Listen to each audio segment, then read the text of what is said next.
하나님 말씀 요한일서 3장 7절부터 12절 말씀입니다. 자녀들아, 아무도 너희를 미혹하지 못하게 하라. 의를 행하는 자는 그의 의로우심과 같이 의롭고 죄를 짓는 자는 마귀에게 속하나니 마귀는 처음부터 범죄함이라. 하나님의 아들이 나타나신 것은 마귀를 멸하라 하심이라. 하나님께로부터 난 자마다 죄를 짓지 아니하나니 이는 하나님의 씨가 그의 속에 거하며 그도 범죄하지 못하는 것은 하나님께로 났음이라. 이러므로 하나님의 자녀들과 마귀의 자녀들이 드러나느니 무릇 의를 행하지 아니하는 자나 또는 그 형제를 사랑하지 않은 자는 하나님께 속하지 아니함이라. 우리는 서로 사랑할지니 이는 너희가 처음부터 들은 소식이라. 가인같이 하지 말라. 그는 악한 자에게 속하여 그 아우를 죽였으니 이런 이유로 죽였느냐? 어떤 이유로 죽였느냐? 자기의 행위는 악하고 그의 아우의 행위는 의로움이라. 아멘. 요한일서 3장 7절부터 12절 말씀으로 하나님 말씀 증거하겠습니다. 나누실 은혜의 제목은 마귀의 일을 멸하라. 마귀의 일을 멸하라는 제목으로 하나님 말씀 증거하겠습니다. 사랑하는 성도 여러분, 오늘 우리는 하나님의 자녀라는 거룩한 신분을 가지고 이 자리에 모였습니다. 우리는 세상에 살고 있지만 세상에 속하지 않은 하늘의 시민들입니다. 그러나 우리가 살아가는 이 세상을 결코 만만치 않은 영적 전쟁터입니다. 살기 쉽지 않은 세상이고 또한 우리가 이 세상 살아갈 때 전쟁터, 영적 전쟁터입니다. 내가 상대를 무너뜨리지 않으면, 공격을 잘 막아내지 않으면 내가 수세에 몰리고 때로는 죽고 내 영적 생활이 망가지는 그런 상태를 말하는 것입니다. 오늘 본문에 사도 요한은 우리에게 충격적이면서도 명확한 영적 현실을 공유합니다. 그것은 세상의 두 종류의 사람, 즉 하나님의 자녀와 마귀의 자녀가 존재한다는 사실입니다. 그리고 예수 그리스도께서 이 땅에 오신 궁극적인 목적 중 하나가 바로 마귀의 일을 멸하기 위함이라고 선포합니다. 오늘 본문 8절이죠. 요한일서 3장 8절입니다. 죄를 짓는 자는 마귀에 속하나니 마귀는 처음부터 범죄함이라. 하나님의 아들이 나타나신 것은 마귀의 일을 멸하려 하심이라. 하나님의 아들 예수 그리스도가 이 땅에 오신 것은 마귀의 일을 멸하기 위해서입니다. 그리고 우리는 또 예수 그리스도의 십자가 사역을 통해서 하나님의 아들로 입양됐습니다. 우리도 하나님의 아들, 딸들이에요. 그래서 우리는 이 땅에서 마귀의 일을 멸할 책임과 명분이 있는 사람들이에요. 마귀의 일. 마귀는 뭘 할까요? 마귀는 싸우게 만들고 서로 죽이게 만들고 결국은 이 땅에 분열과 다툼을 일으키고 시기 질투를 일으키게 만들어서 전쟁을 하게 만들고 서로 죽게 만들고 그리고 결국에는 영원한 삶에서 지옥불에 떨어지게 하는 게 마귀의 일이에요. 예수 그리스도께서 이 땅에 오신 궁극적인 목적 중 하나가 마귀의 일을 멸하기 위해서입니다. 영적 전쟁 관점에서 예수님의 초림을 바라볼까요? 예수님이 이 땅에 와서 십자가를 졌어요. 진 거예요. 십자가를 진 건 오함을 받아서 억울하게 죽었어요. 근데 졌잖아요. 근데 다시 3일 만에 부활했어요. 부활해서 영원한 하늘나라에 들어가시고 인간의 죄 문제를 완전히 해결했어요. 어린 양이 됐어서. 이스라엘 제사제도에 어린 양이 희생양이 죽으면은 그 죄가 사해져요. 인류의 모든 죄가 사해져서. 그래서 죽은 것 같지만 실패한 것 같지만 승리한 거예요. 예수님은. 그래서 우리는 이 땅에서 마귀의 일을 멸할 수 있어요. 마귀에게 진 것 같죠, 예수님이? 근데 마귀를 이겼어요. 승리하여 싸워서 이겼습니다.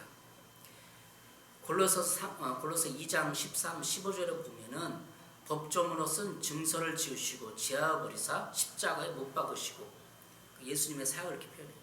법조문으로 쓴 순서가 뭐예요? 모든 율법적인 죄를 범하면 인간은 죽을 수밖에 없다.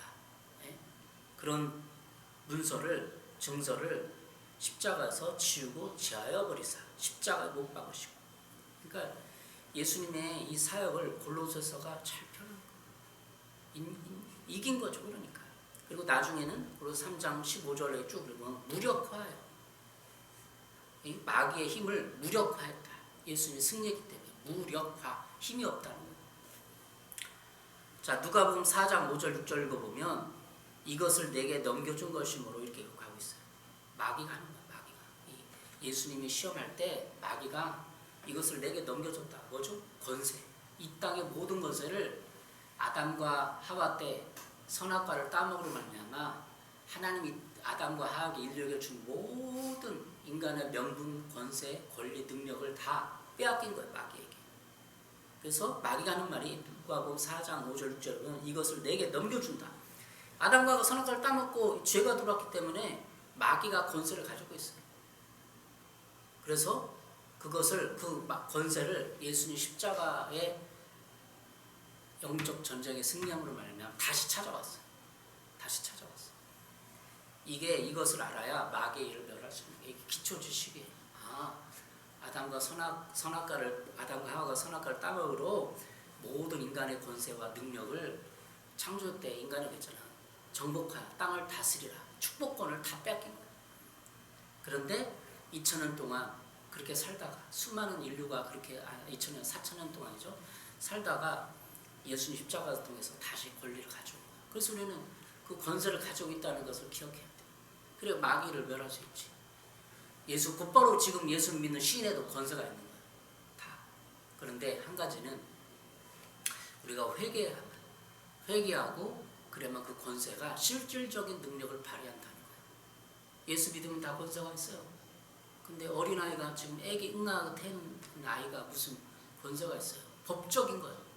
다 없어졌다, 무효시켰다라는 것 뿐이지 애기는 권세가 없어요. 그러니까 우리는 영적인 권세를 누리고 자유하고 남을 도와줄 정도 되려면 최소한 20살 정도, 30살 정도는 돼야 그 정도 믿음의 실력과 거룩성과 하나님의 지식을 생활에 체득하면서 알아져야 영적인 나이를 말하는 거예요. 인간의 나이가. 20살 정도는 돼야 내가 마귀를 멸할 수 있는 능력이 생긴다는 거예요. 중학생 정도 돼도 마귀를 멸할 수 있어요. 근데 부족해. 초등학교도 부족해. 한 20살 정도는 돼야 지성과 능력이 딱 어른이다 될 정도의 그런 분별력과 판단력이 있어야. 자, 오늘 본문을 통해서 마귀의 일을 멸하라는 구체적인 실행사항 단계를 살펴보도록 하겠습니다. 서론만 얘기했어요. 우리의 권세가 빼앗겼는데 예수님으로 다시 찾아왔다. 마귀의 권세를 무력화했다. 골로새서 2장 15절에 없어졌는 거. 마귀는 힘이 없어졌어요. 우리가 그 힘을 싸울 때 치고 들어가서 싸울 수 있는 거죠. 자, 오늘 본문을 통해서 어떻게 하면 그 단계를 밟아갈 수 있는가 단계를 보겠습니다. 첫째 단계, 미혹을 받지 말라 하는 거예요. 7절을 읽어보겠습니다. 자녀들아, 아무도 너를 미혹하지 못하게 하라. 의를 행하는 자는 그의 의로우심같이 의롭고. 그래서 미혹이라는 단어 여러 가지 설명할 수 있어요. 헬라 원어로 설명할 수 있는데 속임을 당하는 거예요. 자, 우리는 다 세상에서 속임을 당해요. 세상의 거짓 진리와 가치관을 통해서 속임을 당해요. 이솝의 동화가 있죠. 코가 나오는 피노키오는 속임을 당했잖아요. 친구들이 야, 그거 뭐하러 학교 가지 말고 나랑 놀자 해갖고 그 자기를 만들어준 할아버지, 제퍼토 할아버지인가요? 자꾸 속이니까 놀러가고 거짓말하는 거야. 그러니까 거짓말 코가 쭉 나오잖아. 또 나오고. 속임을 받는 거야. 그러니까 속임을 받는다는 것은 미혹을 받는다는 것은 내가 거기에 욕망에 굴복한다는 거야. 생각에 굴복한다는 거야. 오늘 본문 7절 미혹하지 못하게 하는 말은 중요합니다. 그리스도인에게. 사도 요한이 아무도 너를 미혹하지 못하게 하라고 경고한 이유는 당시 교회를 흔들던 거짓 가르침, 영지주의가 있었기 때문입니다. 그들은 영은 깨끗하지만 육체는 악한 것이니 육체로 무슨 죄를 지어도 영혼의 구원에는 아무런 상관이 없다고 성도들을 속였습니다. 그러니까 죄를 져도 상관 구원받으니까 상관없어. 그렇게 했던 거죠. 마음으로 믿으면 삶은 어떻게 살아도 괜찮다는 영적 방종이었습니다. 그의 가르침. 오늘날 사단이 우리를 미혹하는 방식이 이와 같습니다. 예수 믿고 구원받았으니 주일에만 그리스도인답게 평일에는 세상 방식대로 적당히 타협하며 살아도 괜찮다고 속입니다. 은밀한 죄를 부추기며 아무도 보지 않으니 괜찮아, 이번 한 번뿐이야 라며 속입니다. 그러니까 우리가 속고 있는 거예요. 죄에 타협하는 것이 아니라 속고 있는 거죠. 미혹이라는 거죠. 제2차 세계대전 당시 영국의 화물선들이 대서양을 건널 때 독일 잠수함 유보트의 공격을 피하기 위해 독특한 위장술을 썼습니다. 배 전체에 화려하고 복잡한 기하학적 무늬를 그려놓은 일명 다즐 위상, 다즐 위장이었습니다. 이 위장은 배를 숨기는 것이 아니라 상대방으로 하여금 배의 정확한 크기, 속도, 그리고 어디를 향해 가고 있는지를 방향을 분간하지 못하게 착시를 일으키는